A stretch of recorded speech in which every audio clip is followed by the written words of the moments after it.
जज़ाकल्लाह कारी साहब ने सूरह मायदा सूरह नंबर 5 आयत नंबर 32 की तिलावत की है। आइए हम उसका तर्जुमा सुनते हैं। मैं अल्लाह की पनाह में आता हूँ शैतान मरदूद से। अल्लाह के नाम से शुरू करता हूँ जो बड़ा मेहरबान निहायत रहम करने वाला है। जो शख्स किसी को बग़ैर इसके कि वो किसी का कातिल हो या ज़मीन में फसाद मचाने वाला हो कत्ल कर डाले तो गोया उसने तमाम लोगों को कत्ल कर दिया। और जो शख्स किसी एक की जान बचा ले उसने गोया तमाम लोगों की जान बचा ली। और उनके पास हमारे रसूल ज़ाहिर दलीलें लेकर आए, लेकिन फिर इसके बाद भी उनमें के अक्सर लोग ज़मीन में जुल्म व ज़्यादती और ज़बरदस्ती करने वाले ही रहे। ख़वातीन व हज़रात, आप सब जानते हैं कि अगर चांद पर मिट्टी डालने की कोशिश की जाए तो वो खुद अपने मुंह पर आ गिरती है। मीडिया ने इस्लाम के खिलाफ प्रोपेगेंडा किया, कीचड़ उछाला, गलत फहमी और बदगुमानी फैलाई गई और इस्लाम को हर तरह से बदनाम किया गया और इस्लाम पर बहुत सारे एतराज़ात किए गए।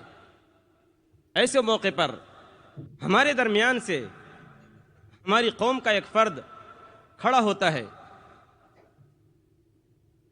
जो एतराज़ करने वालों को मुंह तोड़ जवाब देता है और ऐसे साइंसी और तशफ़ी बख्श जवाबात देता है कि इस्लाम को बदनाम करने वालों की ज़बानें बंद हो जाती हैं।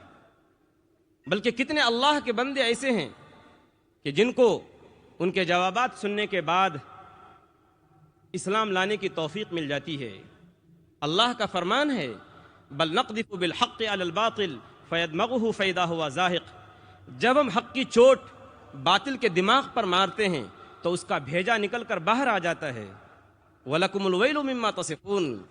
और तुम जो ये कहते हो कि इस्लाम मिट जाएगा, बेनामो निशान हो जाएगा, उसके मानने वाले नहीं रहेंगे, तो ये बकवास है।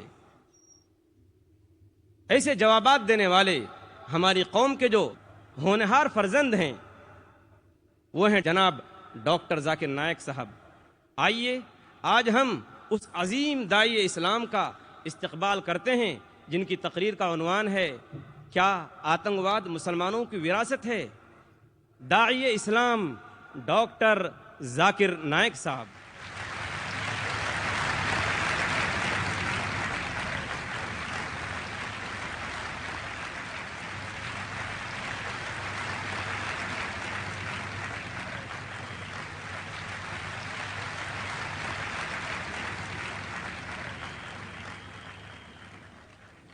अल्हम्दुलिल्लाह वस्सलातु वस्सलाम अला रसूलिल्लाह व अला आलिहि वसहबिहि अजमईन, अम्मा बाद। औज़ु बिल्लाहि मिनश शैतानिर रजीम, बिस्मिल्लाहिर रहमानिर रहीम। वक़ुल जाअल हक़्क़ु व ज़ाक़ल बातिल इन्नल बातिल काना ज़हूक़ा। रब्बि इश्रह ली सदरी व यस्सिर ली अमरी वहलुल उक़दतम मिन लिसानी यफ़क़हू क़ौली। मेरे मोहतरम बुज़ुर्गों और मेरे अजीज़ भाइयों और बहनों, अस्सलामु अलैकुम वरहमतुल्लाहि वबरकातुहू। अल्लाह सुब्हाना व तआला की सलामती, रहमत और बरकत आप सब पर हो। जैसे आप जानते हैं कि मैं तकरीर अक्सर अंग्रेजी में करता हूं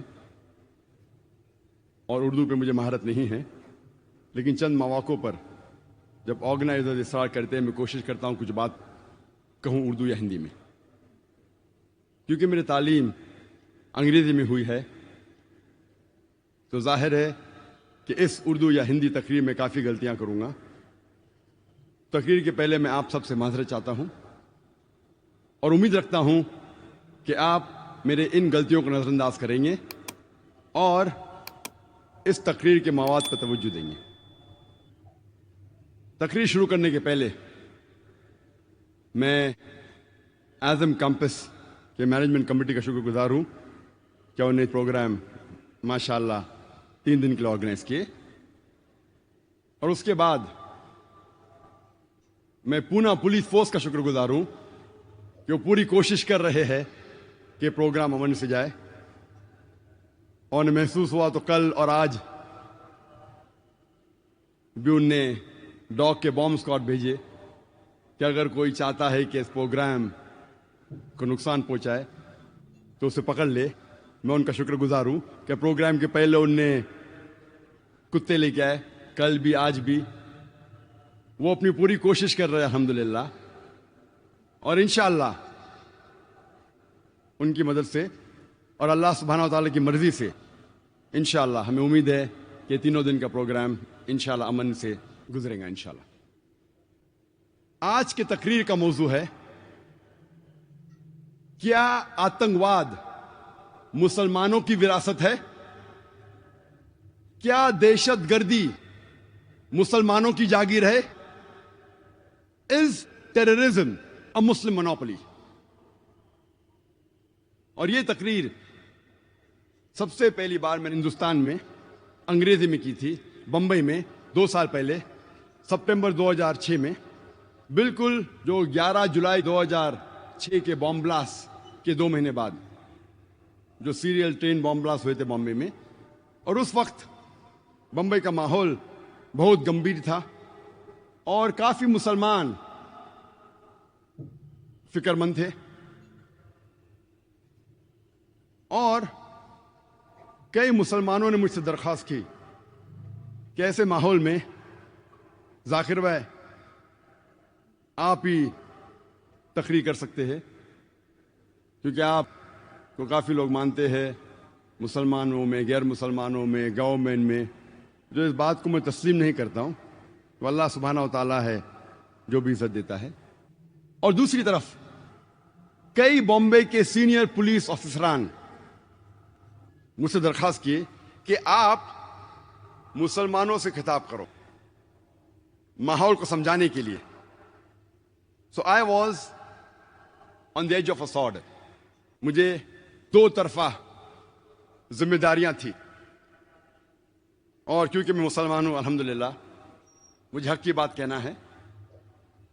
तो इस माहौल में सबसे पहली बार मैंने अंग्रेजी में तकरीर की, is terrorism a Muslim monopoly, 2 साल पहले बंबई में सितंबर 2006 में शनमुकानंद हॉल में। इंटरनेशनल मीडिया में 2005-2006 में एक बहुत मशहूर जुमला हमेशा टेलीविजन पे, रेडियो पे, मैगजीन पे, न्यूज़पेपर पे हमेशा दोहरा जा रहा था। वो था, हर मुसलमान आतंकवादी नहीं है, लेकिन हर आतंकवादी मुसलमान है। Every Muslim is not a terrorist, but every terrorist is a Muslim. और ये जुमला 11 जुलाई 2006 बॉम्बे ट्रेन सीरियल ब्लास्ट के बाद बॉम्बे में भी मशहूर हुआ। तो इस जुमले ने मुझे तहकीक करने पे मजबूर किया और उस जुमले ने यह तकरीर को जन्म दिया, क्या आतंकवाद मुसलमानों की विरासत है। और क्योंकि हमारा रिसर्च सेंटर है इस्लामिक रिसर्च फाउंडेशन, मैंने रिसर्च की कि चंद सैकड़ों सालों में जितने आतंकवादी हमले हुए, मैंने उन पर रिसर्च की और तहकीक करने की कोशिश की कि ये जुमले में कितनी सच्चाई है, जो मैं आज आपके सामने पेश करूंगा। सबसे पहले मैंने ये जानने की कोशिश की कि आतंकवाद का डेफिनेशन क्या है। What is the definition of the word terrorism. और बहुत तहकीक करने के बाद यह पता लगा कि आतंकवाद का माना जो है वो बहुत पेचीदा है और मुख्तलिफ है। आतंकवाद को डिफाइन करना नामुमकिन के बराबर है, क्योंकि यह डेफिनेशन, यह माना हर वक्त बदलता है depending upon the geographical location, depending upon the historical background. इलाके के एतबार से यह डेफिनेशन बदलता है, तारीख के एतबार से यह डेफिनेशन बदलता है। इसीलिए आतंकवाद, टेररिज्म को डिफाइन करना इज नेक्स्ट टू इम्पॉसिबल, नामुमकिन के बराबर है। लेकिन तहकीक में यह पता लगा कि सबसे पहली बार यह लफ्ज टेररिज्म, आतंकवाद या दहशतगर्दी, सबसे पहले यह इस्तेमाल किया गया था सन 1790s में, और सबसे पहले बार यह वर्ड टेररिज्म इस्तेमाल किया था एक अंग्रेज ने जिसका नाम था एडवर्न बर्क। फ्रेंच रेवोल्यूशन के टाइम पे जैकोबिन डोमिनेटेड फ्रेंच गवर्नमेंट को डिस्क्राइब करने के लिए इस्तेमाल किया गया था। और 1793, 1794 में वो दौर कहलाया जाता था द रेन ऑफ टेरर, दहशत का दौर। और मैक्सिमिलियन रॉबस्पियर ने, कहा जाता है, क्या 5 लाख से ज्यादा द एनिमीज ऑफ स्टेट, देश के दुश्मनों को जो वो कहता था, उनको पकड़ लिया, 40,000 से ज्यादा का कत्ल किया। गिलोटीन, गिलोटीन में सिर को काट देना। 2 लाख से ज्यादा लोगों को डिपोर्ट किया, देश के बाहर कर दिया। 2 लाख से ज्यादा को भूख के मारे मौत के घाट उतार दिया। तो सबसे पहली बार ये ब्रिटिश स्टेट्समैन एडवर्न बर्क ने इस्तेमाल किया था फ्रेंच रेवोल्यूशन के टाइम पे फ्रेंच गवर्नमेंट को डिस्क्राइब करने के लिए मैक्सिमिलियन रॉबस्पियर को। जब हम आतंकवादी हमले की तहकीक करते हैं तो पता लगता है वक्त नहीं है कि सारे सैकड़ों सालों के बारे में तकरीर करूं मैं, पूरा दिन भी देंगे तो कम होगा। चंद मौके पेश करूंगा आप लोगों के सामने। 1881 में किंग अलेक्जेंडर II, सार अलेक्जेंडर II ऑफ रशिया, जब सेंट पीटर्सबर्ग के सड़क पे जा रहे थे गाड़ी में, एक जोर का धमाका होता है और वो गाड़ी के बाहर निकलते हैं। वो गाड़ी जो बुलेट प्रूफ कार थी, जो नेपोलियन I ऑफ फ्रांस ने उन्हें दी थी, जब वो गाड़ी के बाहर निकलते हैं फौरन और एक धमाका होता है और उनके ऊपर हमला होता है और उनका कत्ल हो जाता है। वो आदमी का नाम जिसने किंग अलेक्जेंडर II, सार अलेक्जेंडर II ऑफ रशिया का कत्ल किया, उसका नाम था इग्नेसी। वो एक पोल था बर्बक्स का, वो गैर मुस्लिम था। सन 1886 में हे मार्केट स्क्वायर शिकागो में एक लेबर रैली में, बड़ा जुलूस था लेबर का, उसके अंदर एक बम फेंका जाता है पुलिस के ऊपर और पुलिसमैन डीगन मर जाता है। फौरन पुलिस और लोगों में झगड़ा हो जाता है और इस झगड़े में 7 पुलिसमैन और मारे जाते हैं और कुल मिला के 12 की हत्या होती है। और इसके जिम्मेदार थे 8 अनार्किस्ट, 8 के 8 गैर मुस्लिम थे, मुसलमान नहीं थे। 6 सितंबर 1901 में यूएस प्रेसिडेंट जो उस टाइम था, विलियम मैकिनली, उसकी हत्या होती है। He is assassinated. 2 बार गोली मारा जाता है। गोली मारने वाले का नाम था लियोन। वो एक एनार्किस्ट था, गैर मुस्लिम था, मुसलमान नहीं था। 1 अक्टूबर सन 1910 में लॉस एंजलिस टाइम्स, उसके बिल्डिंग में, लॉस एंजलिस कैलिफोर्निया यूएसए में, एक बम धमाका होता है और 21 लोग मारे जाते हैं। उसके जिम्मेदार थे जोसेफ और जेम्स मकनामारा, दोनों गैर मुस्लिम थे। 28 जून 1914 में आर्क ड्यूक ऑफ ऑस्ट्रिया और उसकी बीवी की हत्या होती है। इसके वजह से जंग शुरू होती है, वर्ल्ड वॉर 1 की जंग, दुनियाई जंग नंबर 1, वर्ल्ड वॉर 1 शुरू होती है। और इसके जिम्मेदार थे एक ग्रुप जिसका नाम था यंग बॉस्नियंस, और इसमें अक्सर सर्ब्स थे, गैर मुसलमान थे। 16 अप्रैल 1925 में सेंट नेडेलिया चर्च, जो बल्गेरिया के कैपिटल सोफिया में था, वहां एक बम धमाका होता है और 150 लोग की हत्या होती है और 500 से ज्यादा घायल होते हैं। यह बल्गेरिया की हिस्ट्री में सबसे बड़ा आतंकवादी हमला था। सारी तारीख में बल्गेरिया के सबसे बड़ा आतंकवादी हमला था और इस हमले के जिम्मेदार थे बीसीपी, बल्गेरियन कम्युनिस्ट पार्टी, जो गैर मुसलमान थे। 9 अक्टूबर 1934 में king Alexander I of Yugoslavia, उसकी हत्या होती है। उसके साथ मारा जाता है फ्रेंच फॉरेन मिनिस्टर। दोनों की हत्या के जिम्मेदार थे लाडा जोसेफ, जो गैर मुसलमान थे, मुस्लिम नहीं थे। ऐसे कई मिसाल है। 1 मई 1961 जो सबसे पहली प्लेन जो हाईजैक की गई थी यूएसए की, एक आदमी जिसका नाम था पोर्टो रिकॉन, वो प्लेन को हाईजैक करता है, अगवा करता है और ले जाता है हवाना, क्यूबा में, और वहां असाइलम पाता है। वो एक गैर मुसलमान था, मुस्लिम नहीं था। यूएस एम्बेसडर ऑफ ग्वाटेमाला, 1968 में उसकी हत्या होती है। हत्या करने वाला गैर मुस्लिम रहता है। 1969 यूएस एम्बेसडर ऑफ जापान, एक जापानीज उसको अटैक करता है छुरी के जरिए, वो गैर मुस्लिम था। 1969 में यूएस एम्बेसडर ऑफ ब्राजील, उसको किडनैप किया जाता है, उसको अगवा किया जाता है। अगवा करने वाला आदमी मार्क्सिस्ट था, गैर मुस्लिम था, मुसलमान नहीं था। 19 अप्रैल 1995 फेडरल बिल्डिंग ओक्लाहोमा में बॉम्बिंग होती है और 166 लोग की हत्या होती है। उस वक्त तक के ये यूएसए का सबसे बड़ा आतंकवादी हमला था। 166 people killed, biggest terrorist attack in the history of US mandate eight that time. फौरन न्यूज़पेपर में हेडलाइंस, मिडिल ईस्ट कॉन्स्पिरेसी, अरबों की चाल, मिडिल ईस्ट, रोज लगातार हफ्तों तक के middle east conspiracy, middle east conspiracy headlines. कौन हमला किया? मुसलमानों ने।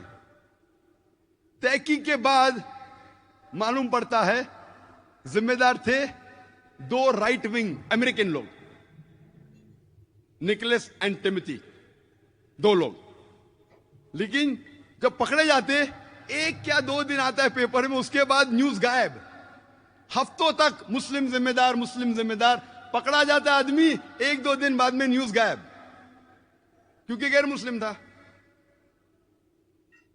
ऐसी मैं हजारों मिसाल दे सकता हूं, वक्त नहीं है। मैं ये नहीं कहता हूं कि मुसलमानों ने आतंकवादी हमले नहीं किए, लेकिन तहकीक पे पता चलता है कि अक्सर मेजॉरिटी जो हमले हुए वो गैर मुसलमानों ने किए। और 1990 के पहले आप जो भी मुसलमान हमले की तहकीक करेंगे, अक्सर वो पैलेस्टीनियन लोग हैं। उन्हें आतंकवादी कहेंगे क्या नहीं, इसमें इख्तिलाफ है। मैं कहा ना, आतंकवाद जो डेफिनेशन है इख्तिलाफी है। क्या पैलेस्टीनियन को आप आतंकवादी कहेंगे क्या नहीं, टेररिस्ट कहेंगे क्या नहीं, इसमें इख्तिलाफ है। अक्सर पैलेस्टीनियन है, वरना आपको बहुत कम मिलेंगे मुसलमान के हमले 1990 के पहले। और 1945 में जब ब्रिटिश हुकूमत कर रही थी जेरूसलम में, वहां कई यहूदी ग्रोह थे, आतंकवादी ग्रोह, टेररिस्ट ग्रुप्स बहुत से थे। मिसाल के तौर पे हगाना, इरगुन, स्टर्न गैंग, कई यहूदी आतंकवादी टेररिस्ट ग्रुप्स थे जिन्हें ब्रिटिशर्स कहते थे कि ये टेररिस्ट ऑर्गेनाइजेशंस है, आतंकवादी ग्रुप्स है। और ये ग्रुप एक अटैक करता है 22 जुलाई 1946 में होटल किंग डेविड में। और होटल किंग डेविड उस वक्त ब्रिटिशर्स का हेडक्वार्टर्स था, ब्रिटिशर्स का सेक्रेटरीट था जेरूसलम में, और मिलिट्री का भी हेडक्वार्टर्स था, और क्राइम इन्वेस्टिगेशन ब्यूरो भी था। उधर हमला होता है और एक यहूदी ग्रुप है जिसे कहते इरगुन, वो अरबों जैसे कपड़े पहन के अटैक करते हैं होटल किंग डेविड पे और 91 लोग की हत्या करते हैं। उनमें से 28 लोग ब्रिटिश थे, 17 लोग यहूदी थे, 41 लोग मुसलमान थे और 5 थे अदर्स, दिगर मजहब के। ये 91 लोग की हत्या जो होती है, ये ब्रिटिश तारीख में सबसे बड़ा अटैक ब्रिटिश हिस्ट्री में था ब्रिटिशर्स के अगेंस्ट। आज की तारीख तक के ब्रिटिशर्स में 91 लोग की हत्या एक हमले में नहीं हुई। जब वो जेरूसलम के अंदर जो हेडक्वार्टर्स था, और इसके जिम्मेदार थे यहूदी लोग, इरगुन गैंग, इरगुन टेररिस्ट ग्रुप, जिसके सदर थे मेनेकेन बीगिन। और इस ग्रुप के कई सदर थे, जैसे मैं कहा कि कई टेररिस्ट ऑर्गेनाइजेशंस थे, हगाना, इरगुन, स्टर्न गैंग। इनके सदर के कई नाम हैं, रैट्सबेक येगिन, मेनेकेन बीगिन, एरियस शेरॉन। ये सब लोग इस टेररिस्ट ग्रुप के सदर थे और ब्रिटिश गवर्नमेंट इन्हें कहती थी टेररिस्ट। बाद में जब इजराइल स्टेट बनता है, कई लोग लीडर बनते हैं इजराइल के, कई लोग प्राइम मिनिस्टर बन जाते हैं, टेररिस्ट लोग प्राइम मिनिस्टर बनते हैं। और उसके फौरन बाद जब मुसलमान पैलेस्टीनियन वही कॉज के लिए लड़ रहे थे कि हमें फ्रीडम मिलना चाहिए, यही लोग मेनेकेन बीगिन, एरियल शेरॉन, वही मुसलमान को आतंकवादी कहने लगे। कितने डबल स्टैंडर्ड्स, कितना डोगलेपना। वही लोग के लिए जब वो झगड़ रहे थे, आज पैलेस्टीनियनों कह रहे कि हमें फ्रीडम चाहिए और उन्हें कहते कि वो टेररिस्ट है। और अब तारीख जब पढ़ेंगे पता लगता है कि हिटलर ने यहूदी लोग को भगाया था जर्मनी से।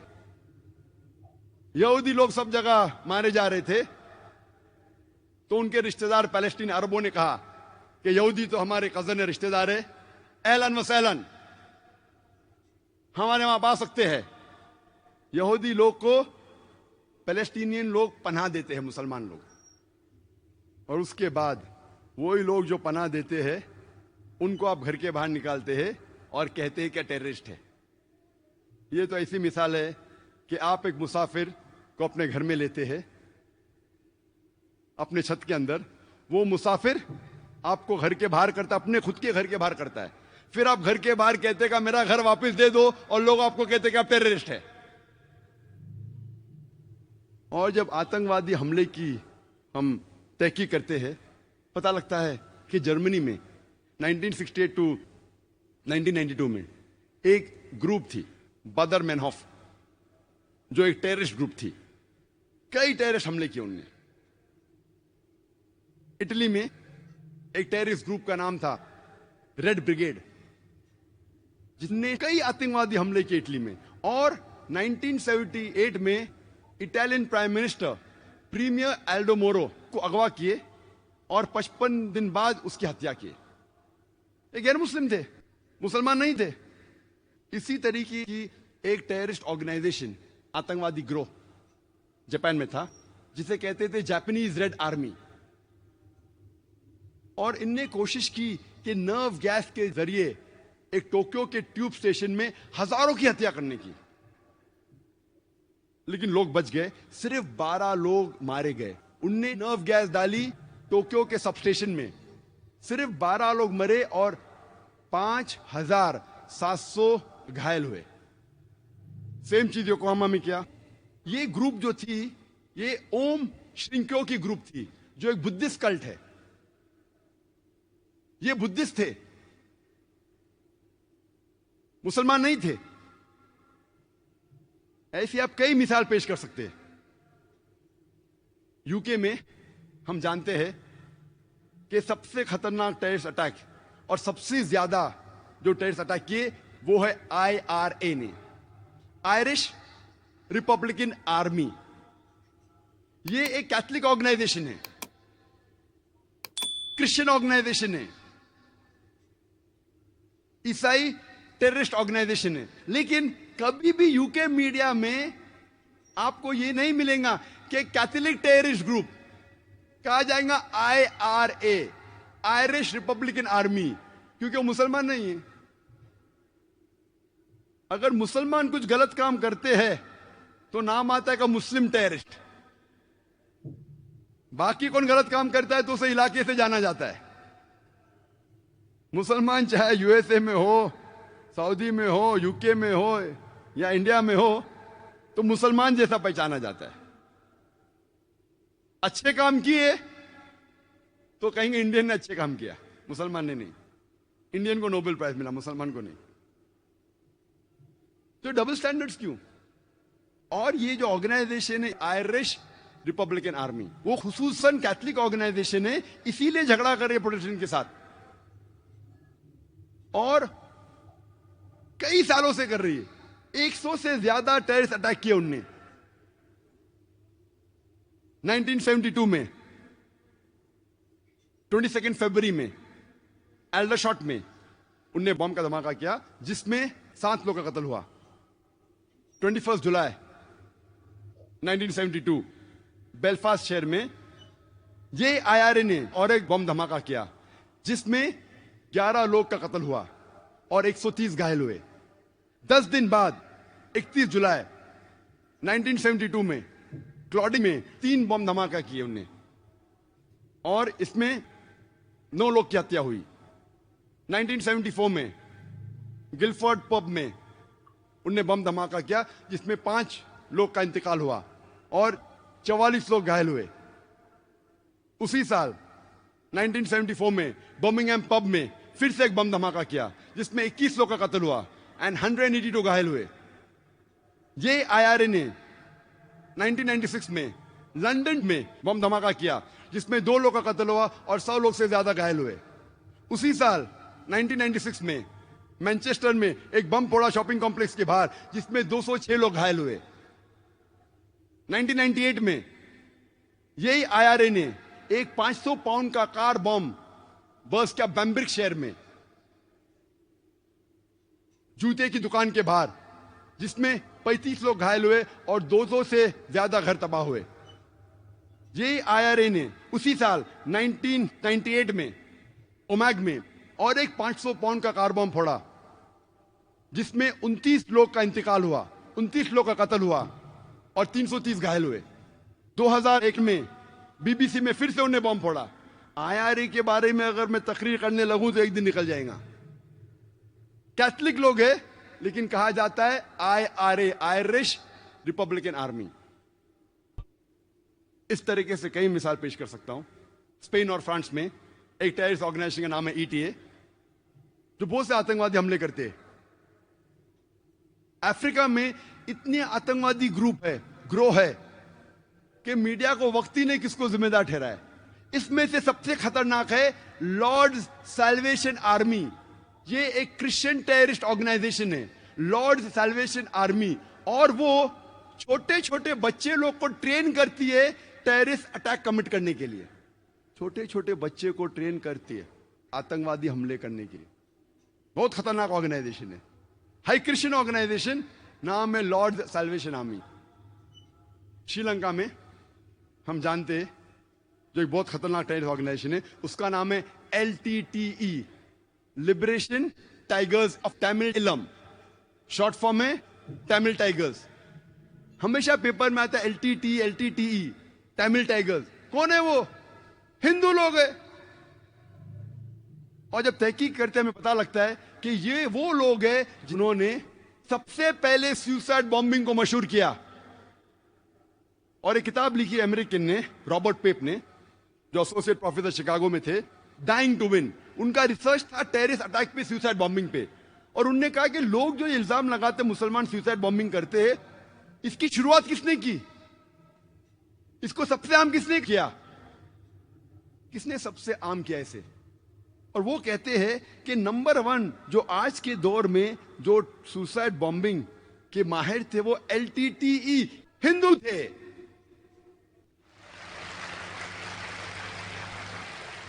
और हम जानते हैं उसकी मिसाल हम जानते हैं कि 21 मई 1991 हमारे प्रधानमंत्री थे प्राइम मिनिस्टर राजीव गांधी को सुसाइड बॉम्ब के जरिए उनका कत्ल किया गया था। एक औरत LTTE ग्रुप की, तमिल टाइगर्स की, अपने जिस्म पे बॉम्ब बांध के, छुपा के, वो हार पहनाना जाती है उस टाइम के प्रधानमंत्री राजीव गांधी को, और बॉम्ब धमाका करती है, और अपने साथ खुद मर के राजीव गांधी को मार के 16 लोग की और हत्या करती है। वो थी एक औरत, हिंदू औरत। लेकिन पेपर में ये नहीं आया कि हिंदू टेररिस्ट अटैक, तमिल लोग ने अटैक किया, हिंदू लोग ने नहीं। क्यों? और रॉबर्ट पेप लिखते हैं कि क्यों मुसलमान को, अगर हिस्ट्री में देखेंगे जितने जंग मुसलमानों की हुई उसके अंदर कोई सुसाइड बॉम्बिंग हुआ क्या पहले? और ये सुसाइड बॉम्बिंग को आम बात में अमेरिकन लोग ने किया। आज लेकिन ब्लेम आता हमेशा मुसलमान पे। ऐसे कई मिसालें। LTT ने सिर्फ, अगर आप तहकीक करेंगे, लास्ट 16 साल में उन्होंने 157 टेररिस्ट अटैक्स किए। अभी हम आते हैं हमारे देश हिंदुस्तान में। हमेशा मीडिया में पढ़ेंगे हम, कश्मीरी मिलिटेंट, मुस्लिम टेररिस्ट। मैं ये नहीं कहता हूं कि मुसलमान ने आतंकवादी हमले नहीं किए, कोई भटके हुए मुसलमान हैं जो किए होंगे, मैं ये नहीं कहता हूं कभी नहीं किए, ये बिल्कुल गलत होगा। लेकिन मीडिया में जब फ्रंट पेज पे आएंगे अक्सर मुस्लिम टेररिस्ट, जैसे बाकी टेररिस्ट कौन है ही नहीं, इस देश में सिर्फ मुसलमान ही टेररिस्ट है। जब तहकीक करते पता लगता है कि सिख टेररिस्ट भी है, भिंदरवाला ग्रुप।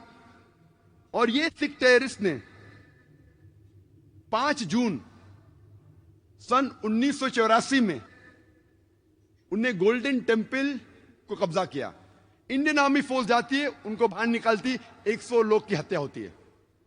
उसके चंद महीने बाद 31 अक्टूबर सन 1984 में उस टाइम के प्रधानमंत्री राजीव गांधी की माता श्रीमती इंदिरा गांधी की हत्या होती है। उसकी खुद की सिक्योरिटी गार्ड उसकी हत्या करते हैं। आता है पेपर्स में, security guard assassinated Shrimati Indira Gandhi. कौन था? सिख था। आज भी आप वेबसाइट पे जाएंगे, आपको यह नहीं मिलेगा कि सिख टेररिस्ट ने अटैक किया। Personal body guards of Shrimati Indira Gandhi ने उसकी हत्या की। आप असम में जब जाएंगे, असम में एक टेररिस्ट ऑर्गेनाइजेशन है ULFA, United Liberation Front of Assam. बहुत खतरनाक है। उनका मेन मकसद है, वो हिंदू ऑर्गेनाइजेशन है, हिंदू आतंकवादी ग्रुप है। उनका मेन मकसद है कि मुसलमान को मारना, मुसलमान की हत्या करना। और आपको पता है कि चंद सालों में उल्फा, सिर्फ उल्फा ने, ये 2 साल के पहले का स्टैटिस्टिक्स है, अभी अपडेट नहीं किया हूं मैं, 2006 तक के उल्फा ने 749 टेररिस्ट अटैक्स किए। There is no other terrorist organization in the world history who has done 749 terrorist attacks. 749 terrorist attacks ULFA ने किए चंद सालों में सिर्फ। हम पढ़ते ही नहीं पेपर में, हमें पता ही नहीं। मैं जब बॉम्बे में पेपर पढ़ता हूं, पता चलता कश्मीरी टेररिस्ट, मुस्लिम टेररिस्ट। जब मुझे कश्मीर लोग काफी बुला रहे थे तकरीर करने के लिए, और मैं सोच जाऊं क्या नहीं जाऊं, जाऊं क्या नहीं जाऊं। फिर 2003 में सोचता हूं मैं जाऊंगा। अल्हम्दुलिल्लाह वहां की गवर्नमेंट पूरा इंतजाम करती है। और 14 साल के बाद सबसे पहली बार खुले आम पोलो ग्राउंड में तकरीर करने की परमिशन देती है। माशाल्लाह 1 लाख से ज्यादा लोग वहां मौजूद होते। मैं सोच रहा था मैं जाऊं क्या नहीं जाऊं, हालात बुरे हैं। मौत का तो डर नहीं अल्हम्दुलिल्लाह अल्लाह के काम के लिए, बस सोच रहा था अच्छी फिजा है कहने गया मैं। फौरन गवर्नमेंट ने मुझे 2 पुलिस ऑफिसर दिए स्टैंड गन के साथ। मैं वहां गया, तकरीर किया, चीफ मिनिस्टर से मिला, गवर्नर ने मुझे बुलाया डिनर के लिए, ब्रेकफास्ट के लिए, काफी मिनिस्टरों से मिला। हालात तो लग रहे थे, लेकिन मुझे कुछ महसूस नहीं हुआ कि 2 बॉडीगार्ड्स की जरूरत थी। चंद महीने बाद मैं जाता हूं आसाम में, एयरपोर्ट पे उतरता हूं, उतरते ही 4 पुलिसमैन स्टैंड गन के साथ। 4 पुलिस, आसाम में क्या जरूरत है? आसाम में 4 पुलिसमैन, वो भी स्टैंड गन के साथ, क्या जरूरत है? जब मैं सड़कों पे निकलता हूं, एयरपोर्ट से दूर जाता हूं, फिर एहसास हुआ मुझे 3 दिन बाद कि अगर ये 4 पुलिस अफसर मेरे साथ नहीं होते थे तो शायद मैं आज नहीं होता था यहां। हमें तो पता ही नहीं आसाम की हालत क्या है। आसाम में इतने आतंकवादी हमले हो रहे, हमें पता ही नहीं है। मुझे तो बिल्कुल नहीं पता था, मैं न्यूज़पेपर पढ़ता हूं हमेशा। वहां जाने के बाद पता चला, इंटरनेट पे तहकीक करने के बाद पता चला कि वहां की terrorist organization is one of the most dangerous, बहुत खतरनाक। ऐसे कई टेररिस्ट ऑर्गेनाइजेशन असम में, बोडो, मिजोरम में कई क्रिश्चियन ऑर्गेनाइजेशन है, मीजो क्रिश्चियंस ऑफ नागा, वो भी आतंकवादी हमले करते। और एक हमला किया था 2 अक्टूबर को, 2 तारीख अक्टूबर के सन 1984 में 44 हिंदू लोग का कत्ल करते ये क्रिश्चियन ऑर्गेनाइजेशन, और कई लोग को जख्मी करते। खाली क्रिश्चियन लोग ने कितने हमले किए हिंदुस्तान में, वक्त नहीं है क्योंकि 10 बजे तकरीर बंद करना है हमें। लेकिन सबसे ज्यादा जो हिंदुस्तान में अगर डर है कोई टेररिस्ट ऑर्गेनाइजेशन का, वो है माओइस्ट। ये माओइस्ट लोग according to police records Hindustan में 600 डिस्ट्रिक्ट है, 600 डिस्ट्रिक्ट में से 150 से ज्यादा में इनका होल्ड है माओइस्ट लोग का। और ये इतने खतरनाक है कि पूरी पुलिस स्टेशन को तबाह करते हैं। पुलिस स्टेशन को, जो गांव उनके खिलाफ है, गांव के गांव को तबाह करते हैं, हमें पता ही नहीं। और जो सिक्योरिटी एक्सपर्ट जो लिखते हैं इंडिया के, और एक आर्टिकल आया था टाइम्स ऑफ इंडिया में जिसमें लिखा था, स्वामीनॉमिक्स के अंदर स्वामीनारायण लिखते हैं कि मुझे ये नहीं पता लगता कि क्यों ये इंडियन गवर्नमेंट मुस्लिम टेररिस्ट को इतना इंपॉर्टेंस दे रही है। सबसे ज्यादा नुकसान जो इस देश में हो रहा है वो माओइस्ट के जरिए। ये माओइस्ट लोग जब हमला करते, पूरे पुलिस स्टेशन को तबाह करते, गांव के गांव को तबाह करते। 600 डिस्ट्रिक्ट्स में से 150 से ज्यादा उनका होल्ड है। 1/3 of the India they have covered. 1/3 हिस्सा। कितने लोग माओइस्ट को जानते हैं? हाथ ऊपर कर सकते? 50,000 लोग तो होंगे, तकरीबन 100 हाथ दिखते। शायद आपने मेरी तकरीर सुनी होंगी अंग्रेजी की, इस टेररिज्म मुस्लिम मोनोपोली, हो सकता है वहां भी मैंने कहा था। और 2 साल पहले, तकरीर करने के पहले 9 सितंबर 2006 में एक आर्टिकल आया था टाइम्स ऑफ इंडिया में कि पुलिस ने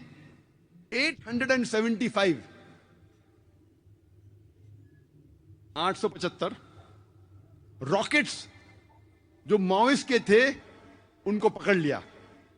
875 rockets and 30 rocket launchers, 875 rockets. और वहां का डीजीपी ऑफ आंध्र प्रदेश कहता है कि एक रॉकेट हेलीकॉप्टर को उड़ा सकता है, एक रॉकेट पूरे पुलिस स्टेशन को तबाह कर सकता है 600 मीटर दूर से। यानी आधा किलोमीटर दूर से बैठ के उस रॉकेट से हमला करे तो पुलिस स्टेशन तबाह हो सकता है, हेलीकॉप्टर तबाह हो सकता है, बिल्डिंग के बिल्डिंग उड़ सकती है। रॉकेट लॉन्चर्स, ये तो पूरे देश पे हमला करने की प्रिपरेशन है। आर्टिकल आएगा, छोटा इनसाइड इंफॉर्मेशन आएंगे, हेडलाइंस पे नहीं आएगा, इनसाइड पेजेस पे आएगा, 9 पेज पे, 7 पेज पे। क्यों? क्योंकि मुसलमान नहीं हो। आप सोच सकते। तो ये स्वामीनारायण कहते हैं कि ये इंडियन गवर्नमेंट ये वेस्टर्न पॉलिसी क्यों इख्तियार कर रही है? सबसे ज्यादा खतरा जो है उन्हें हजारों लोग की हत्या की है, उनके बारे में उनको फिक्र नहीं, उनको फिक्र है मुस्लिम टेररिस्ट के बारे में। जब हम तहकीक करते हैं आतंकवादी हमले की सारी दुनिया में और इंडिया में भी, हमें पता लगता है और बिला शक हम खुल्लम खुल्ला बिला शक सबूत के साथ हम कह सकते हैं आतंकवाद मुसलमानों की विरासत नहीं है।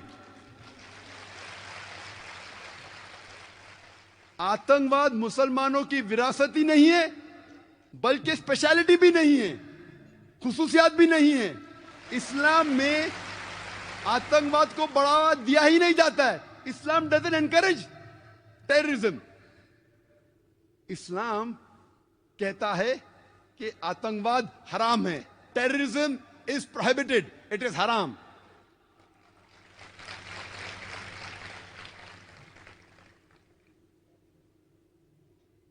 जब हम तहकीक करते हैं जितने आतंकवादी हमले हुए दुनिया में, इंडिया में, हमें पता लगता है कि सब टाइप के आतंकवादी है।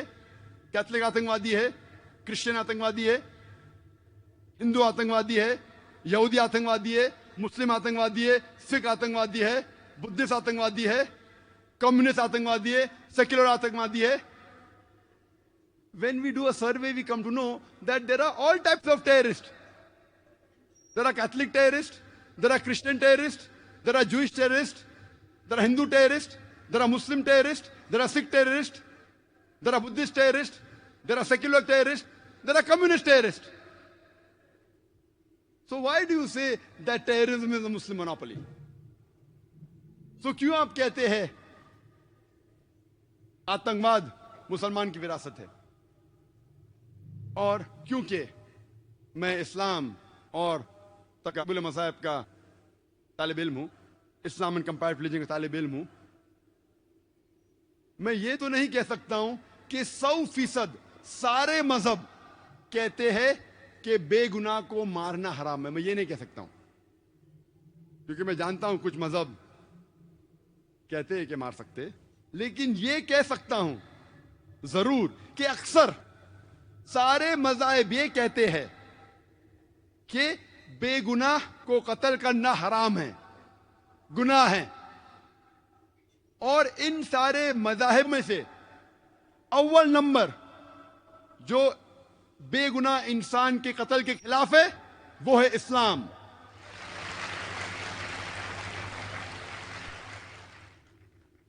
कुरान मजीद में लिखा है सूरह माइदा में सूरह नंबर 5 आयत नंबर 32 में कि अगर कोई भी इंसान चाहे मुस्लिम या गैर मुस्लिम हो, अगर दूसरे कोई इंसान का कत्ल करता है, चाहे मुस्लिम या गैर मुस्लिम हो, सिर्फ कत्ल के बदले कत्ल, या वो इंसान जो इस धरती पे फसाद फैला रहा है, फितना फैला रहा है, ये दो लोगों के अलावा अगर कोई इंसान दूसरे इंसान का कत्ल करता है तो गोया के ऐसा है कि सारी इंसानियत का कत्ल कर रहा है।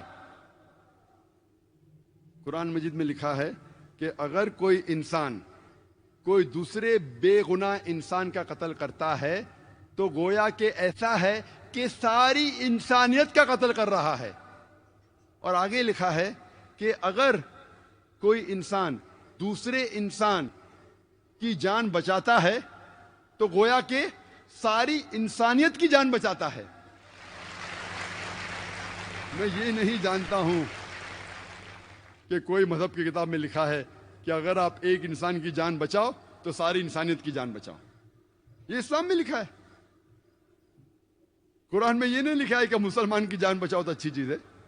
कोई भी मासूम इंसान की अगर जान बचाते हैं आप, चाहे मुस्लिम या गैर मुस्लिम, सारी इंसानियत की जान बचाते। और कोई भी मासूम इंसान का कत्ल करते हैं तो गोया के सारी इंसानियत का कत्ल कर रहे हैं। इस्लाम आता है अरबी लफ्ज सलाम से, जिसके मानी है अमन, और इस्लाम आता है अरबी लफ्ज सिल्म से भी, to submit your will to God, अपनी मर्जी से अल्लाह सुब्हानहू व तआला के अहकामात पे अमल करना। तो इस्लाम के माने अमन हासिल करना अपनी मर्जी से अल्लाह सुब्हानहू व तआला के अहकामात पे अमल करने के बाद। ये अमन का मजहब है। इसलिए जब हम मिलते हम कहते अस्सलामु अलैकुम, अल्लाह सुब्हानहू व तआला की आप पर रहमत हो। तो वो मजहब जो रहमत फैलाता है कैसे बेगुनाहों की जान लेने के लिए कह सकता है? मैं ये मानता हूं कि there are black sheep in all communities including in Muslims. बुरे लोग हर मजहब में आप पाएंगे जो मजहब का पालन नहीं करते, और इस्लाम में भी आप पाएंगे कुछ मुसलमान अपने आप को मुसलमान कहते हैं लेकिन मजहब का पालन नहीं करते। There are black sheep in every community. लेकिन ये ब्लैक शीप के वजह से क्या आप सारे मुसलमानों को कहेंगे क्या वो गलत है?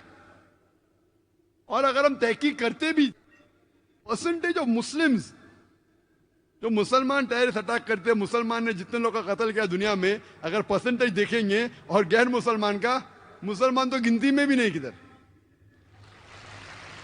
खाली मीडिया के फ्रंट पेज पे मुसलमान कुछ है जो बहके हुए है।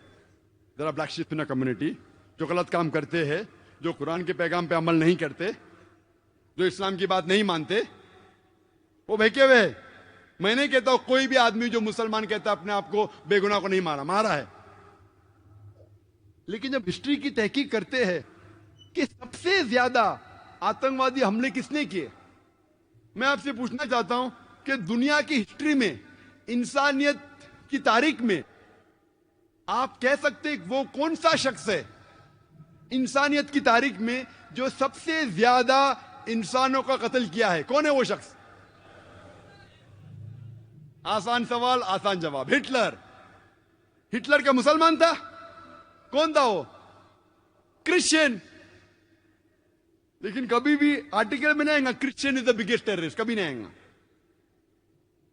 हिटलर ने खुद 6 मिलियन 60 लाख यहूदी को मौत के घाट उतारा, इंसिनरेटेड देम, उन्हें जला दिया।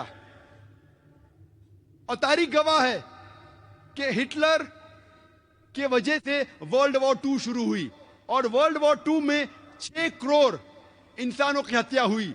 आज की तारीख कहती है कि हिटलर इसके जिम्मेदार है। 6 करोड़ लोग की हत्या, 60 million people in the world, the blame goes on Hitler. कौन था वो? मुसलमान था? क्रिश्चियन था? नंबर 2 पे कौन आता है?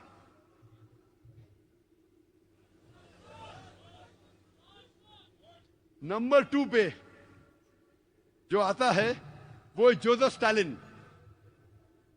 जोसेफ स्टालिन को कहा जाता है अंकल जो। वो यूएसएसआर का था।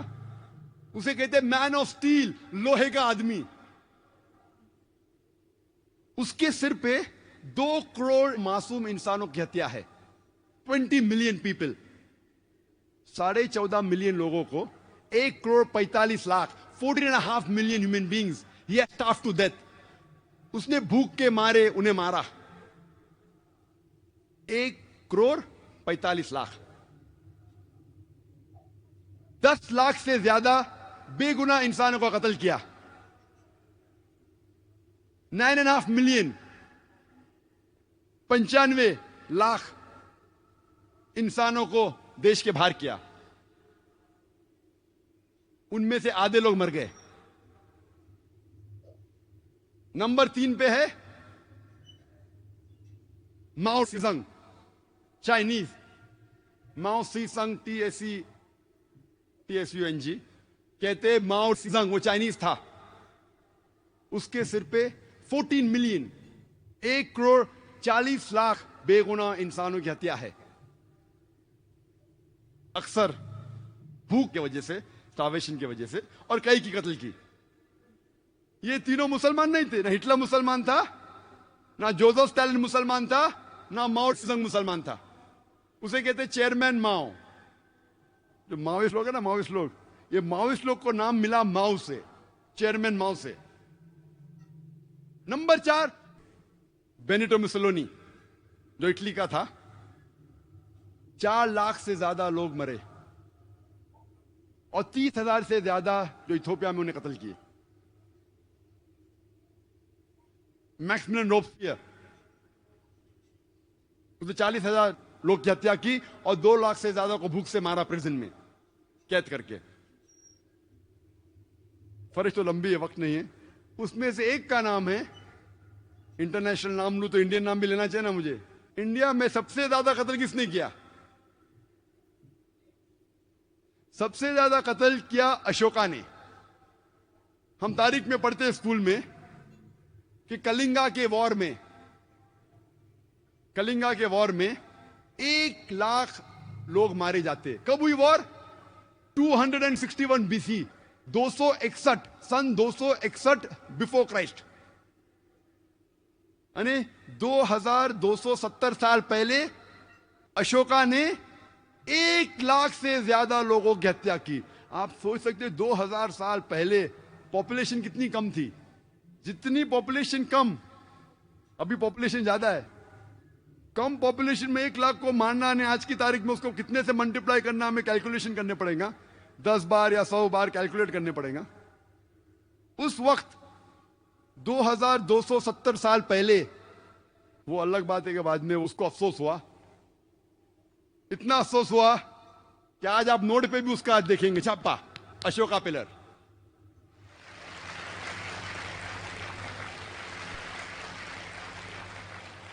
एक लाख लोग की हत्या की, नोट पे, सिक्के पे, कॉइन पे अशोका पिलर।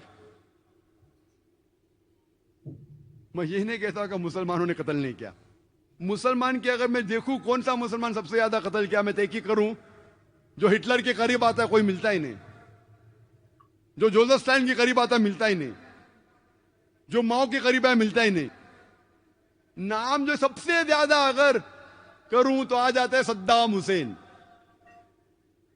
लोग कहते हैं कि उसने 2.5 लाख लोग का कत्ल किया, कुछ कहते हैं कि 5 लाख, कुछ कहते हैं 10 लाख। जो सैंक्शन लगता है इराक पे फूड सप्लाई का इंटरनेशनल, उसके वजह से बहुत लोग मरते, वो भी इल्जाम है सद्दाम हुसैन की। मैं ये नहीं कि सद्दाम हुसैन अच्छा इंसान था, ये नहीं कहता हूं मैं, black sheep of a community, लेकिन फिर भी हिटलर, माओ से जंग, जोसेफ स्टालिन के करीब बिल्कुल नहीं। दूसरे नंबर पे आता है मोहम्मद सुहार्टो, इंडोनेशिया का। सिर्फ ये 2 मुझे मिले, 2 लाख के ऊपर मुझे मिल सके, कोशिश किया बहुत तहकीक करने की, वो भी पेश करना मेरा फर्ज है।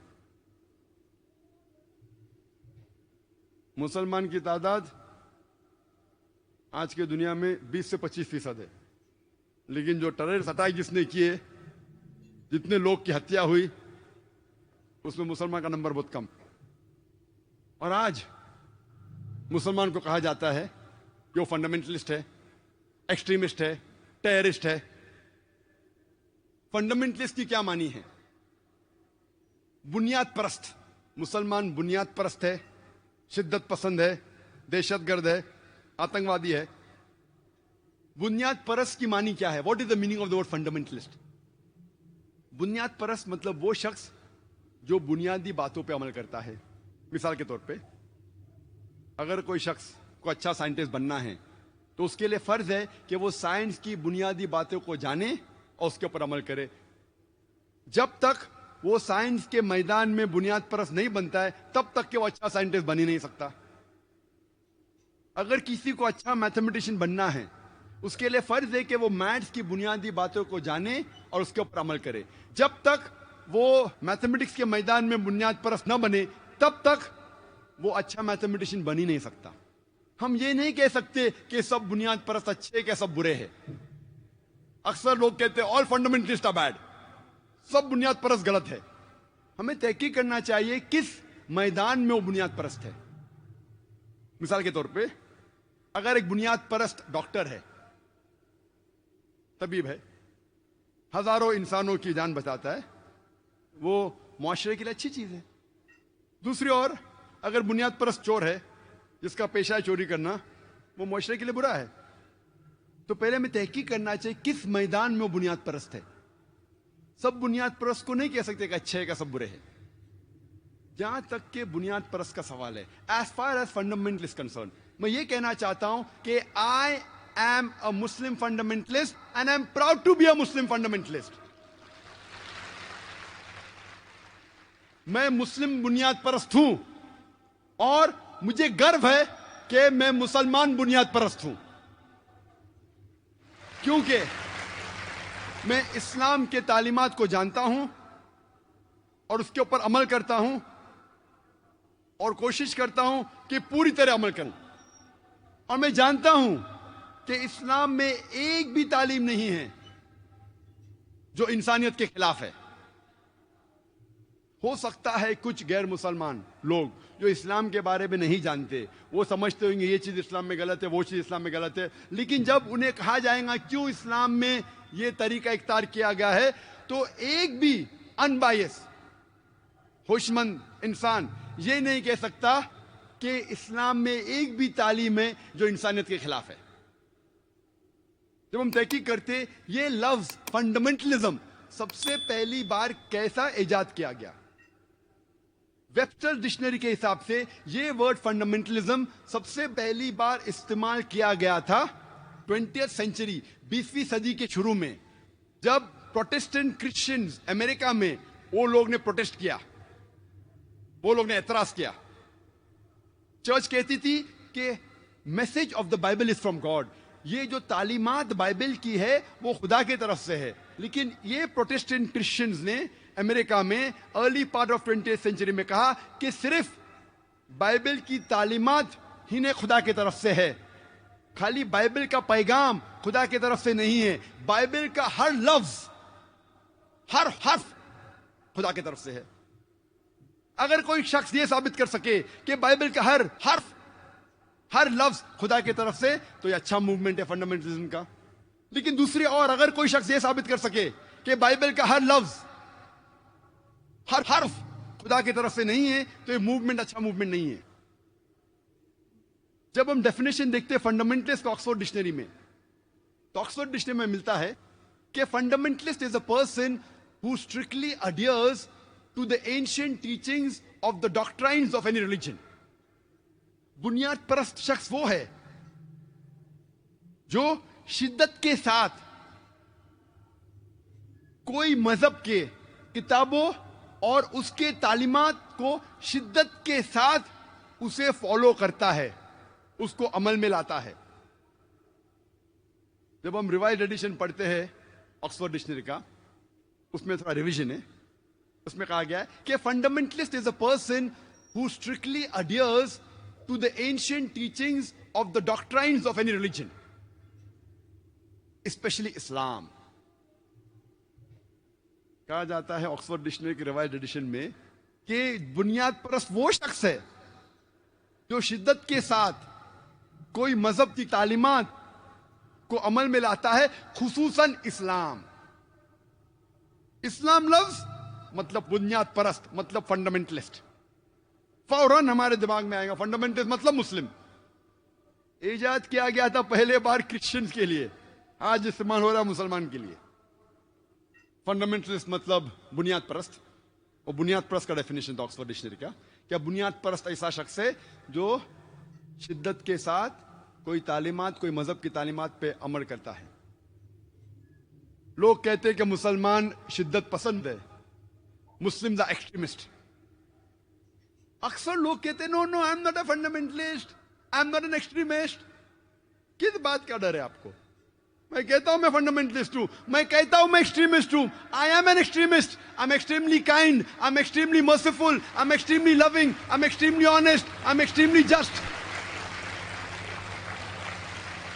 What's wrong in being extremely honest, extremely just, extremely kind, extremely loving? जब लोग कहते हैं कि मुसलमान शिद्दत पसंद है, मैं कहता हूं बेशक मैं शिद्दत पसंद हूं, मैं शिद्दत से अदल करता हूं, मैं शिद्दत से मोहब्बत करता हूं, मैं शिद्दत से दया करता हूं, मैं शिद्दत पसंद हूं। शिद्दत पसंद होने में गलत बात क्या है? कुरान कहता है कि we should be extremely honest, extremely just, we have to be extremely merciful. हमें शिद्दत के साथ अदल करना चाहिए। ऐसा नहीं कि थोड़ा अदल, हमारे फायदे के लिए तो अदल किया, हमारे फायदे के लिए तो अदल नहीं किया। ये कुरान की तालीमात है, हमें किससे डर? ये बात का देखना चाहिए कि गलत और do not be extremist in the wrong direction. गलत चीज में शिद्दत मत इख्तियार कीजिए। कहा जाता है मीडिया में मुस्लिम्स आर टेररिस्ट, मुस्लिम आतंकवादी है, दहशतगर्द है। आतंकवादी की क्या मानी है, दहशतगर्द की क्या मानी है? दहशतगर्द उसे कहते हैं जो दूसरों के दिल में दहशत पैदा करता है। Terrorist is a person who causes terror in the minds, in the hearts of the other human being. मिसाल के तौर पे जब कोई चोर पुलिस को देखता है तो उस चोर के दिल में दहशत पैदा होती है। तो इस कॉन्टेक्स्ट में पुलिस चोर के लिए दहशतगर्द है। जब कोई चोर पुलिस को देखता है उसके दिल में दहशत होती है, तो पुलिस चोर के लिए दहशतगर्द है। और ये मैं नहीं कहता हूं, टाइम्स ऑफ इंडिया में एक आर्टिकल आया था कि इंस्पेक्टर आंग्रे टेरराइजेस द अंडरवर्ल्ड।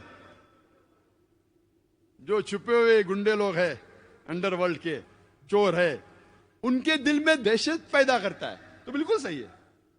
तो उस तरीके से मैं कहता हूं कि हर मुसलमान जो भी गलत काम कर रहा है उसके दिल में हर मुसलमान दहशत पैदा करना चाहिए। जब भी कोई चोर मुसलमान को देखता है, जब भी कोई रेपिस्ट बलात्कार करने वाला मुसलमान को देखता है, जब भी कोई गलत इंसान मुसलमान को देखता है, उसके दिल में दहशत पैदा होना चाहिए। इस कॉन्टेक्स्ट में मुसलमान गलत लोग के दिल में दहशत पैदा करना चाहिए, ये कहता है कुरान। जिस तरीके से पुलिस चोर के दिल में दहशत पैदा करती है, उसी तौर से कुरान में लिखा है सूरह अनफाल में सूरह नंबर 8 आयत नंबर 60 में कि आप मुसलमान गलत लोग के दिल में दहशत पैदा करो।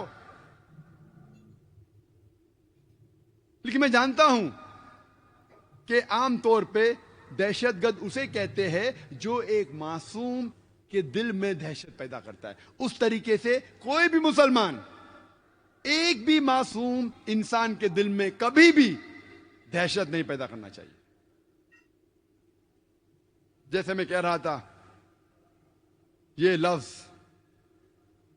आतंकवाद, दहशतगर्दी या आतंकवादी या दहशतगर्द, इसके कई कॉन्फ्लिक्टिंग डेफिनेशंस है, कई इख्तिलाफी डेफिनेशंस है।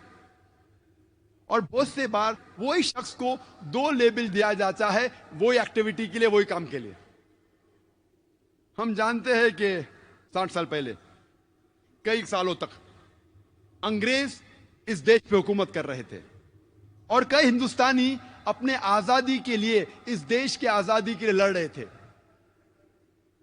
ये लोग को ब्रिटिश गवर्नमेंट कहती थी टेररिस्ट, आतंकवादी, दहशतगर्द। हम आम हिंदुस्तानी कहते थे ये है पैट्रियट, ये देशभक्त है। वही शख्स, वही काम, दो लेबल, दो लक़ब। हम जानते हैं भगत सिंह, सुभाष चंद्र बोस, चंद्रशेखर आजाद, ये सब अपने देश के लिए लड़ रहे थे। इनके सिर के ऊपर नाम लगाया अंग्रेज ने दहशतगर्द। अगर आप अंग्रेज के व्यू से सहमत है कि अंग्रेज को हिंदुस्तान पे हुकूमत करने का हक है, तो आप बेशक कहेंगे दहशतगर्द थे। लेकिन जब आप आम हिंदुस्तानी से पूछते कि अंग्रेज तो तिजारत करने आए थे, उनको कोई हक नहीं हम पे हुकूमत करने का, तो हम कहेंगे ये दहशतगर्द नहीं है, ये देशभक्त है। वही लोग, वही काम, दो लेबल। तो लेबल देने के पहले हमें यह जानना चाहिए कि वो किस काम के लिए जिद्दोजहद कर रहा है। ऐसे कई मिसाल है तारीख में। हम जानते हैं अमेरिकन रेवोल्यूशन में 1775 में जब ब्रिटिशर्स अमेरिका पे रूल कर रहे थे, बहुत से अमेरिकन अपने आजादी के लिए लड़ रहे थे। उनमें से था जॉर्ज वॉशिंगटन, बेंजामिन फ्रैंकलिन। उस वक्त 1775 ब्रिटिश गवर्नमेंट के हिसाब से नंबर 1 टेररिस्ट था George Washington. George Washington according to the British government was terrorist number 1 at that time. आजादी के बाद यही टेररिस्ट नंबर 1 जॉर्ज वॉशिंगटन बन जाता है प्रेसिडेंट ऑफ यूएसए। आप सोच सकते हैं टेररिस्ट नंबर 1 बन जाता है प्रेसिडेंट ऑफ यूएसए। और वो गॉड फादर है सब प्रेसिडेंट्स का, इंक्लूडिंग जॉर्ज बुश। ऐसे कई मिसाल है। नेल्सन मंडेला, गोरी की हुकूमत जब थी साउथ अफ्रीका में, उन्होंने साउथ अफ्रीका में नेल्सन मंडेला को गिरफ्तार किया और 25 साल से ज्यादा रॉबिन आइलैंड में कैद कर लिया। आफ्टर इंडिपेंडेंस, सफेद हुकूमत जाने के बाद, जब साउथ अफ्रीका को इंडिपेंडेंस मिला, आजादी मिली, उसके बाद नेल्सन मंडेला को मिलता है Nobel prize for peace. The white apartheid government, गोरी की हुकूमत कहते थे नेल्सन मंडेला टेररिस्ट नंबर 1 है, 25 साल तक कैद होता है, उसके बाद उसको मिलता है नोबेल प्राइज फॉर पीस। ना कि वो बहुत खराब इंसान था, बाद में अच्छा बना, वही काम के लिए जिसके लिए वो 25 साल के लिए जेल में गया, उसी काम के लिए उसको मिलता है नोबेल प्राइज फॉर पीस। इसके क्या मानी है? 25 साल तक कैद हुआ, आतंकवाद का लेबल लगा, बाद में उसे मिलता है नोबेल प्राइज फॉर पीस। तो इससे यह हमें अंदाजा होता है कि जो भी पावर में है, जो भी लक़ब वो देना चाहता है आपको दे सकता है। हक की तो कुछ बुनियाद ही नहीं है, हकीकत को कोई जानना ही नहीं चाहता है। जो पावर में, जिसके पास ताकत है, वो जो लक़ब देता है लग जाता है। आज गैर मुसलमान कह रहे मुसलमान टेररिस्ट, लक़ब लग गया। हकीकत है कि नहीं, वो कोई जानने की कोशिश ही नहीं कर रहा है। जब मेरा एक इंटरव्यू हो रहा था तो इंडियन प्रेस में अक्सर प्रेस इंटरव्यू होते रहते, तो मुझे कह रहे थे टेररिज्म के ऊपर, तो मैंने उनसे कहा, जब ब्रिटिश प्रेस कहने लगी भगत सिंह को टेररिस्ट, आप मानते हैं? बोलते नहीं। क्यों? वो गलत है। तो आज जब वेस्टर्न मीडिया, ब्रिटिशर्स, अमेरिकन कहते मुस्लिम टेररिस्ट है, तो आप क्यों मानते? तो वो हंसने लगा। हा। मैंने बोला आपने तहकीक की? बोलते नहीं, बस छाप दिया, जो रोटर्स भेजती है छाप दिया। आपने तहकीक की? बोले नहीं। क्यों? उस वक्त क्योंकि आप हिंदुस्तानी थे, आपको पता तो नहीं छापी। आज जब नहीं पता तो मत छापो ना, कुछ भी लक़ब दे देते आप छाप देते। क्यों? जब मैं ऑस्ट्रेलिया में गया था 2001 में दिसंबर में, 9/11 के चंद महीने बाद, ऑस्ट्रेलिया में मेरा टॉपिक था टेररिज्म एंड जिहाद, इस्लामिक पर्सपेक्टिव। जिहाद और दहशतगर्दी, इस्लामिक नजरिया। तकरीर खत्म होने के बाद सबसे पहला सवाल यूएस कॉन्सल जनरल ने मुझसे पूछा, doctor Zakir Naik, do you consider Osama bin Laden to be a terrorist? क्या आपकी नजर में ओसामा बिन लादेन एक दहशतगर्द है कि नहीं? तो मैंने उससे कहा, मैं ओसामा बिन लादेन को नहीं जानता हूं, ना वो मेरा दोस्त है ना मेरा दुश्मन है, ना मैंने उसके ऊपर तहकीक की है। लेकिन आप समझते अगर मैं रिप्लाई दूं बीबीसी और सीएनएन को सुन के, अगर मैं बीबीसी और सीएनएन को सुन के जवाब दूंगा तो मेरे पास कोई दो राय नहीं, बट कहने पड़ेगा दहशतगर्द है। लेकिन कुरान मुझे इसकी इजाजत नहीं देता। कुरान में अल्लाह ताला फरमाते हैं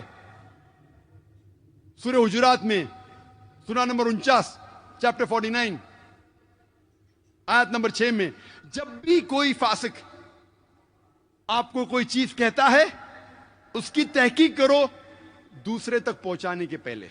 जब भी कोई आपको इंफॉर्मेशन मिलती है, जब भी कोई बात आप तक पहुंचती है, उसकी तहकीक करो और फिर दूसरे तक पहुंचाओ। तो मैं बीबीसी देख के, सीएनएन देख के ये नहीं कह सकता हूं कि ओसामा बिन लादेन टेररिस्ट है कहने। मैं उसे अच्छा भी नहीं कहता हूं, बुरा भी नहीं कहता हूं, ना वो मेरा दोस्त है ना मेरा दुश्मन है। लेकिन मैं ये बात बिल्कुल साफ तौर से कह सकता हूं, क्या बीबीसी चैनल पे, सीएनएन चैनल पे, कई चैनल पे खुद मैंने देखा कि अफगानिस्तान में हजारों लोग मारे गए। जॉर्ज बुश ने कहा कि attack, war on terror, Afghanistan पे अटैक हुआ, इराक पे अटैक हुआ, हजारों लोग मारे गए। 9/11 जो हुआ,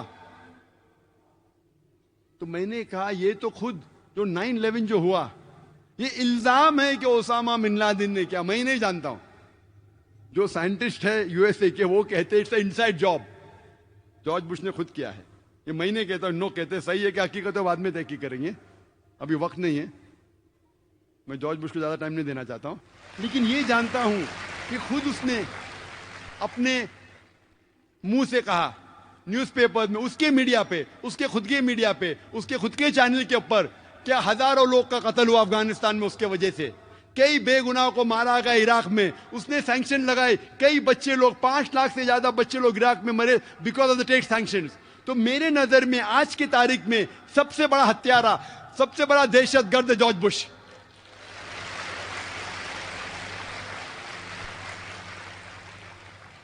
फौरन यूएस काउंसिल जनरल उठ गया और ऑडिटोरियम के बाहर चले गया। क्यों? कुरान कहता है सूरह इसरा में चैप्टर 17 वर्स नंबर 81, वकुल जाल हक वज़ाकल बातिल इन्नल बातिल काना ज़हूका, कहो के हक आ गया है और बातिल का सर्वनाश होगा और फी नफ्सी बातिल को खत्म होना है।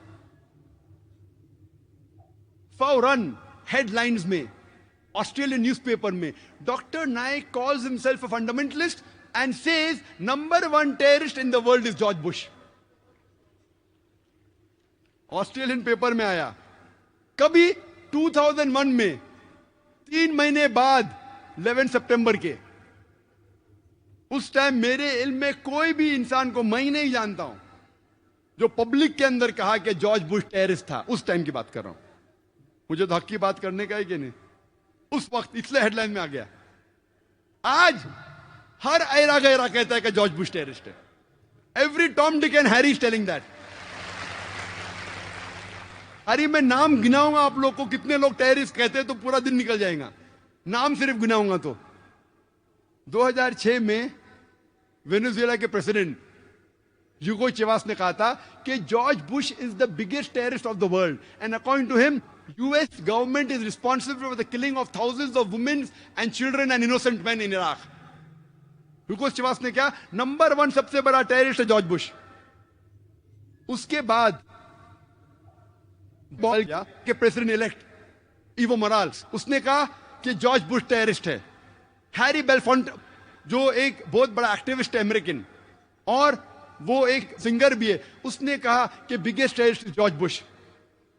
एक एमपी जो ब्रिटिश का है यूके में, जॉर्ज गैलवे, उसने कहा कि जितना खून टॉनी ब्लेयर और जॉर्ज बुश के हाथों पे लगा है बेगुनाहों का, वो जो लंदन ट्यूब के बॉम्बिंग जो हुए, जो टेररिस्ट लोग निकले, उससे ज्यादा खून जॉर्ज बुश और टॉनी ब्लेयर के हाथ में लगा हुआ है।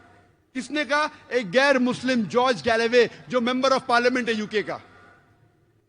हमारे इंडिया में भी कितने लोग ने किया है। ज्योति बासु, उसने किया 2006 में कि George Bush is the biggest terrorist.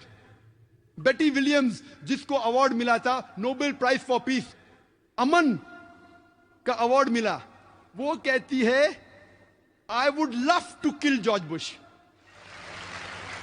मैं बेहद पसंद करूंगी जॉर्ज बुश को कत्ल करने के लिए। आप सोच सकते हैं Nobel prize for peace winner Betty Williams, एक औरत है जिसको नोबेल प्राइज मिला पीस के लिए, वो कहती है मैं नहीं देख सकती हूं बेगुनाह बच्चे मर रहे हैं, मैं चाहती हूं मेरे दिल से कि जॉर्ज बुश का कत्ल करूं। मैंने तो 2001 में कहा था, उस टाइम तो कोई हिम्मत नहीं करता था, अल्लाह की मदद थी। आज तो हर टॉम डिक एंड हैरी कहता है। जब मैं लंदन में लेक्चर दिया जिहाद एंड टेररिज्म पे, तकरीर थी जिहाद और दहशतगर्दी पे, इस्लामिक पस मंजर में अच्छी तकरीर थी माशाअल्लाह। पहला सवाल एक नौजवान उठ के कहता है, doctor Zakir Naik, death to George Bush, George Bush का कत्ल करो। मैंने इतनी अच्छी तकरीर किया, कितने गैर मुसलमान थे, मेरे पूरे तकरीर पे पानी फेर दिया उसने। सब लोग ताली मारने लगे, जॉर्ज बुश को कत्ल करो, जॉर्ज बुश को कत्ल करो। मेरा मकसद है दावा देना, मेरा मकसद है अमन फैलाना। 1 घंटे की तकरीर की, इतनी मिसाल दी इस्लाम की, और ये नौजवान उठ के कहता है जॉर्ज बुश का कत्ल करो, और लोग ताली मारने लगे। तो मैंने कहा अगर आप अल्लाह के रसूल की सीरत पढ़ेंगे, अल्लाह के रसूल कहते हैं कि उस वक्त इस्लाम के सबसे बड़े दुश्मन 2 लोग थे, दोनों का नाम था उमर।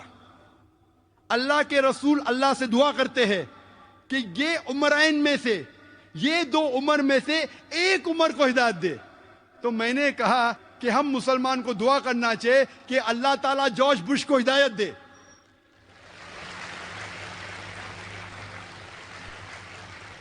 उसका कत्ल करके मुझे क्या कुछ फायदा होगा? तो सीरत जब पढ़ेंगे, अगर वो दुश्मन, हम जानते अल्लाह के रसूल ने जब ये दुआ की तो हजरत उमर रदियल्लाहु अन्हु, उमर बिन खत्ताब रदियल्लाहु अन्हु, उनको अल्लाह ने हिदायत दी। सबसे कट्टर दुश्मन थे इस्लाम के, बहुत सब लोग डरते थे मुसलमान, उनको हिदायत दी।